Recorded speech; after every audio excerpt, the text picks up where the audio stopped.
Hey guys, I am back again with another bad movie review. This time the movie was The Matriarch. It's available on Hulu if you would like to watch it. I personally don't recommend it. So the movie starts with a couple. They're driving through the Scottish countryside. The wife uses this old wives' tale to determine her baby is a boy, which is kind of weird because at this point in the pregnancy they should already know it. Later on in the movie he describes her as being heavily pregnant, so they should definitely know what gender that baby is, but we're getting off track. Speaking of which, they take a detour, losing signal. The husband gets distracted by this boat on the side of the road, and it's not a special boat. There's not like fireworks or anything. There's no pirate flag. It's just kind of a boat. But he's so distracted he crashes into a tree. The wife says they weren't even going that fast, but their car is leaking white smoke and it's no longer functional. So I think they were going that fast. And then when they cut to the car afterwards, there's all these broken tree branches, which makes it look like he just ran over a bunch of saplings on his way to crashing into that tree. So he definitely should have known. They scout out a farm while looking for cell service in a tree. They wander onto it. They run into this guy who looks like the Scottish version of the clown from Devil's Rejects. That the clown man repeatedly informs them that it's private land. It's only when the husband describes the wife as heavily pregnant that Scottish clown man changes his tune. Scottish clown man is like, well, is it a boy or a girl? And then the wife says boy. And then Scottish clown man's like, why didn't you say so? Which doesn't raise any alarm bells for them. So Scottish Clown Man, he radios his wife, the matriarch. Spoilers. The matriarch repeatedly tells him that she's too busy for his nonsense until he mentions the baby boy. At which point she's basically like, "Why didn't you just say so? Bring him on by." No alarm bells raised. There's this random goth girl just standing in the field. That happens. They arrive at the house. They meet the matriarch. She's a Toll House grandma and definitely has some caramels in her purse. She niceness jujitsus them into treating their home as an Airbnb. The husband says, it's like an episode of The Twilight Zone, the original series. I'm glad he clarified because I thought he meant the Jordan Peele version. We get a jump scare of a random goth girl from the wife. Then we go to dinner. So it's Scottish Clown, it's Matriarch, we have our couple, and then we have Tweedledee and Tweedledum. They're the two adopted sons of Scottish Clown Man and the Matriarch. There's something like Addams Family extras that honestly could have been painted on a wall for most of their scenes, and it wouldn't have made a substantial difference. At dinner, the matriarch asserts her status as alpha chick by mouth kissing her two adoptive sons, alongside a warning, stay away, they're mine, which is gross. It's awkward, so the wife tries to change the subject to a picture of Goth Girl. Everything kind of everybody stops eating. She's the third adopted child. The matriarch is sterile, but God has other plans for her. Matriarch says they have everything that they need here. Tweedledum is like, but what about cars and gas and all that stuff? And then Scottish Cloud Man, he just loses his shit. And he's like, what have I told you about that kind of talk? Which is just amazing. Can you imagine you just bring up any modern technology and he just, gas! So the couple goes to the bedroom. The matriarch is outside their door. That happens a couple times. It's not really meaningful or important. The wife has to pee. She doesn't see the goth girl standing behind her.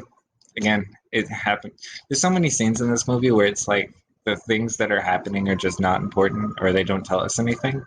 Speaking of which, there's an extended face shot with camera light cycling so that we know the day night of the wife sleeping. And it ends with crying and this ghostly howl as a bootleg ring scene starts to play. It reveals that Goth Girl is actually a missing child. The wife tries to convince the husband he needs to leave. She has to convince him because he's a dude in a horror movie, and we're just not about that. So reluctantly he agrees. They sneak downstairs. The front door is locked, but the keys are right next to it, so it's not super dramatic. The husband drops the keys, and then we cut to Scottish Clown Man behind him, and he's just eating a boiled egg, just menacingly, I guess. So they try to talk to him, but he's just I want you to feel that scene. That goes on for way too long. He ate most of the egg on camera. But outside, they're surrounded by Tweedledee, Tweedledum, and the matriarch, and then Tweedledee and Tweedledum are armed with rifles. And the husband's like, what are you doing? but it's pretty clear that they're holding you hostage at this point. So the wife's water breaks, the husband gets gun butted, and then syringed in the butt. I feel like they should have just picked one there. You really don't need to do both. Later on in the movie, people get gun butted just the one time, and then no syringe to the butt. I also kind of wonder about like Scottish Clown Man, and then like when they're using the syringe, is he like, because they definitely don't make syringes on their farm. The wife gets punched and then gently lowered to the ground with these motion effects playing to make it look as though it's more severe than it actually is. It's weird. Goth Girl shows up. The wife wakes up. She's zip tied to a chain that is attached to a bed. And she asks Matriarch what she did with her husband. And then Matriarch says he's in God's kingdom. And then wife is like, "What have you done?" But I'm pretty sure the implication there is that they killed him. They didn't actually, though, so we cut to this meandering scene of Tweedledee and Tweedledum discussing their parents and digging the hole. Tweedledee tells Dum to just shut up with all that character development. So they strip the husband down and throw him into the spacious coffin. It's like big enough that he could do some push-ups.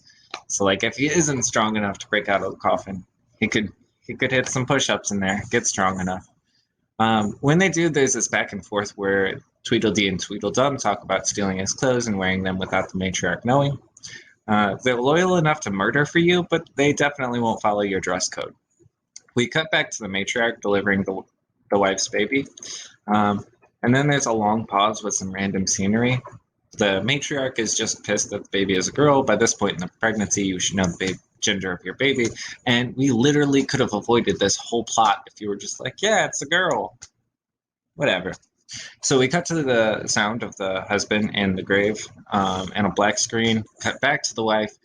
She's spinning on her wrist to slip out of the zip tie, which leads me to believe that like our villains don't understand how zip ties work because you can tighten them as tight as you need to, and you definitely shouldn't be able to spit your way. I've never kidnapped anybody, but I think if I did, I would at least do the zip ties right.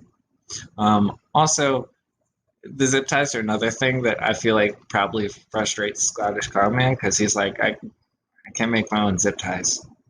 The wife bonks the matriarch with a cross, and I use the word bonks because it's a very light. She was definitely not wounded. And at first I thought it was just because they were going easy on the actress because she's like an older woman in real life, believe it or not. But then like the matriarch actually just bounces like right out from the bed and then catches the wife. So like I think even in universe they recognized like how weak that attack was. Then we get this speech about the filth of the outside world. It's cool, but the movie could use more of it to kind of establish the matriarch as being like a strong villain. It doesn't. Then we get this like back and forth scripture battle, which was a little cool. The wife drops one, and then the matriarch drops hers, and then that's it. Mic drop. That happens. The husband lights the lighter, and he examines like dirt in his fingers. He's like holding it to the fire, and it takes him a while, but he does realize that the coffin is in fact underground, which kind of raises the question to me, like, where did you think this coffin was? Did you think you were like at Disneyland or terrible? Then it does this weird thing where it's like shot inside the coffin, shot outside the coffin, shot inside the coffin, which I feel like was done to establish a sense of time, but it could have been done more effectively, in my opinion. He climbs from the dirt, naked and afraid. We cut back to the wife. He struggles in the shed. So with the shed, they set it up as though it's going to be like this big thing. Like the matriarch says it by that name, and then like ominous music starts playing as we walk up. So you're thinking it's going to be like Torture Hut Jr. or something. We're going to get inside there, and it's going to be like a real hostile thing.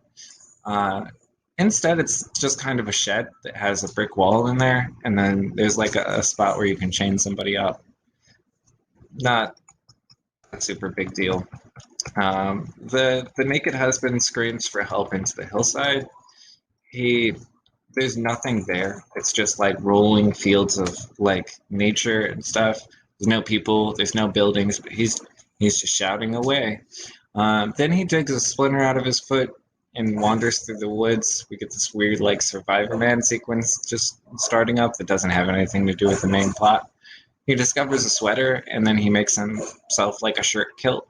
He's just such a survivalist, really. The goth girl shows up. She gives the wife some water.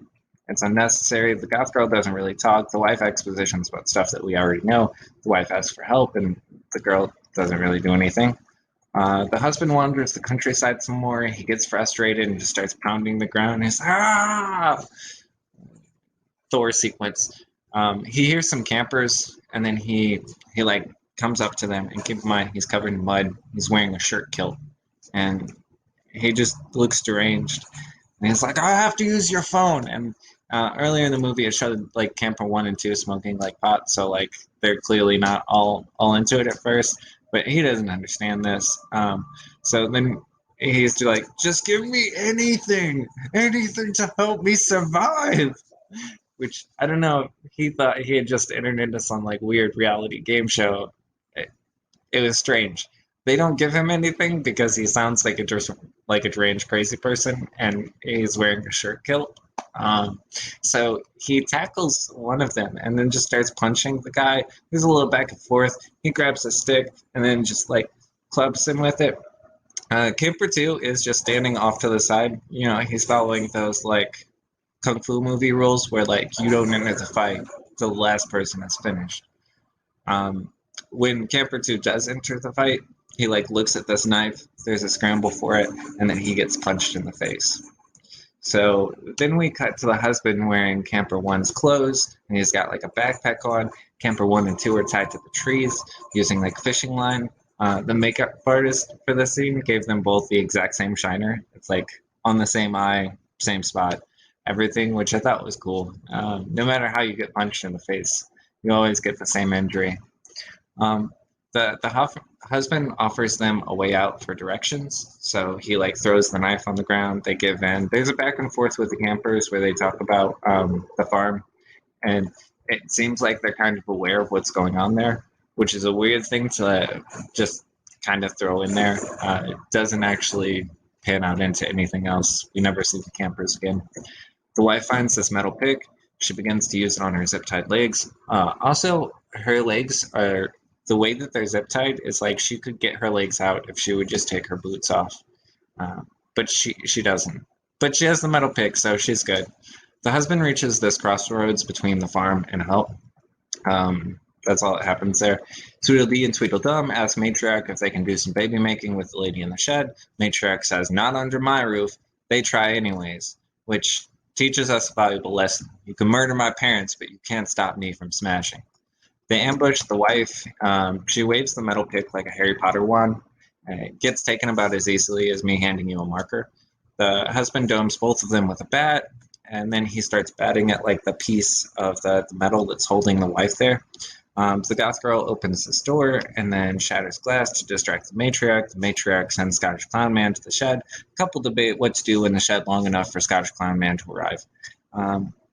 Husband human shields himself and the wife with his backpack from Scottish Clown Man's rifle, and it's apparently bulletproof because they're both completely unharmed. Then the husband like shoves the wife away, and then he turns around so that Scottish Clown Man can, of course, shoot him in the chest. And then as he does, the backpack explodes out the back, which I guess the backpack is only bulletproof in one direction. And just in retrospect, it seems like the main character either should have, stayed in that direction or tried to take the rifle, anything.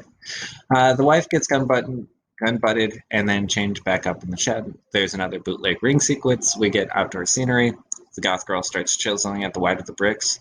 Also, when the husband knocked the thing out earlier, we're now missing a scene where like either the Scottish Clown Man put a new brick in there, and then graveled it up.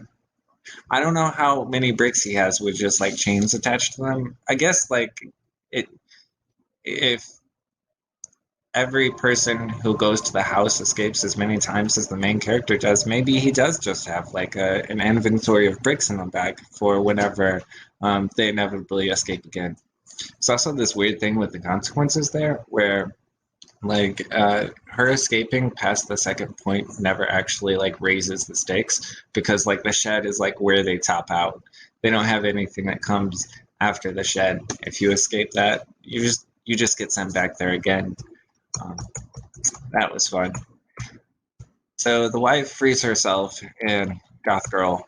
Oh, before that, we get the scene where the matriarch is doing this taxidermy thing with both of her dead adopted sons. Scottish Clown Man is like, they're dead. We get this sequence where they're grieving, and then like there's a whole funeral, which felt like a weird plot diversion. It was strange. Normally, when people start dying in a horror movie, the action just keeps escalating. This movie did this weird thing where it would go up and then down and then up and down. Bad. The wife frees herself from the goth girl. She finds this knife as she walks through the house to find the baby. She enters the room. She tosses the knife to the floor. Scottish Clown Man gets home. He heads upstairs and gets his milking kick and heads to the shed.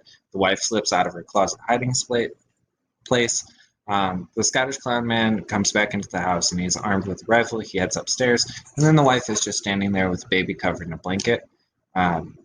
Which, like, if you were going to do it, then why do we have this whole sequence where you just hid it? I don't understand what you were doing there. So the wife successfully barters for her like limited freedom. She's like, I give up. You guys can take me now. No longer kidnapped. I'm a willing participant. And then Scottish Clown Man's like, yeah, I guess I can believe that. I mean, sure, you just killed like both of my adopted sons, but you seem like a trustworthy person. So then he like puts his rifle down, goes for the baby. The wife rips her empty blanket aside in like slow motion to reveal that she's not actually holding a baby. And then as she does, like she lowers both of her hands to her side. We see that. And then she slowly draws back and then stabs Scottish Clown Man in the chest. Scottish Clown Man does absolutely nothing about this. He just kind of stands there. It's like, oh, wow. The wife calls the cops. She now has service. The matriarch notices that the keys have been left in the shed, and the cops are 5 kilometers away, which is 3.1 miles. The wife like flips out when she hears this. She's like, 5 kilometers, you know. But again, that's just 3.1 miles. Like there are people who just run that. It's not that far away. The wife puts the baby and the goth girl in the car, and then looks for the keys. And then the matriarch shows up, and then they do like a rifle duel at like 10 paces. The wife gets hit twice and then also misses twice. The matriarch could walk around her to grab the baby, or like she could shoot her again to finish the job. But she instead just kind of tosses her rifle and then she walks directly into the wife's path, allowing the wife to drag her to the ground and then brain her on the concrete. So the matriarch, despite being bludgeoned and an old woman, she's out. Oh, fuck. How do you revive yourself whenever you play zombies? So then wife, goth girl, and the baby, they're all walking down this road, and then we see like the cops and the paramedics all roll up, right? And you're thinking like, this is the end of the movie. We made it to the rescue. We're here, folks. So the matriarch, despite being an old lady who has just been like brained, she was like repeatedly slammed into concrete, the back of her head. I'm not a doctor, but it seemed intense. She somehow found a way to circle around all the paramedics, presumably without a vehicle, to show up and try and like rifle shoot the main character again. The old lady eats 6 shots and then she goes down. After that, we find out that the goth girl was actually a ghost all along. I was so surprised. Who'd have thought? We get this like flashback sequence of all the scenes that she was in before and how it turns out she didn't actually do anything. She was never there. It was just Bugs Bunny's special mix. But then there's also parts where it's like she did need to be there. Like in one scene, she knocks this glass thing off. And without her there, it doesn't actually make sense what happened. And she would also show up at scenes where like the wife is not with her. It was weird. So that's the movie. And a couple things that I would like to kind of discuss, like on the tail end of that this movie did just so bad, is it had a lot of ideas, but it never really committed to any of them. Like, you buried a guy alive, and it was honestly like 10 minutes of screen time. I feel like if you're going to introduce stakes that are that high or a situation that is that tense, you should follow it through to some kind of conclusion or resolution that feels satisfying for the risk there. With the wife escaping 4 or 5 times, there should be either like raising consequences to that makes the tension of it feel more real, or there should be changes in the world around to reflect the choices that the characters are making. This movie didn't have either one of those things, so it kind of cheapens everything. Like when she gets captured the third time, I'm like, it's whatever. They're probably just going to chain her up somewhere else. Is how this whole movie felt, and I shouldn't feel that way. Some jokes that I didn't have anywhere else to put, so here they are. This movie is like the film version of the And Then Lady from Dude, Where's My Car? Watching it is like listening to a 12-year-old Eli Roth explain one of his director credits to his mom with all the good parts removed. This movie is like finding a $5 bill that's stuck to the ground with chewing gum, but it's not actually stuck, and it turns out it's Monopoly money, so who cares anyway? This movie is like if you put 12 bad scripts in a buckshot and then use the confetti to create a plot. This movie is like a Weenie Hut Jr. ride named the Beige Bumper with stripes paint on the side to make it look like it's going faster. This movie is like a guy giving a 4-hour dissertation on nihilism in Pig Latin, thinking that he's been struck by lightning as an act of God, realizing it's actually just a power outage, and then keeping the realizations made afterwards. Sure, you've successfully proved that nothing matters. I'm extremely confused by your execution, and I don't know how the hell we got this outcome. Those are my thoughts. This was my recap and review. Do all the YouTube stuff. You know how it works. I'm out.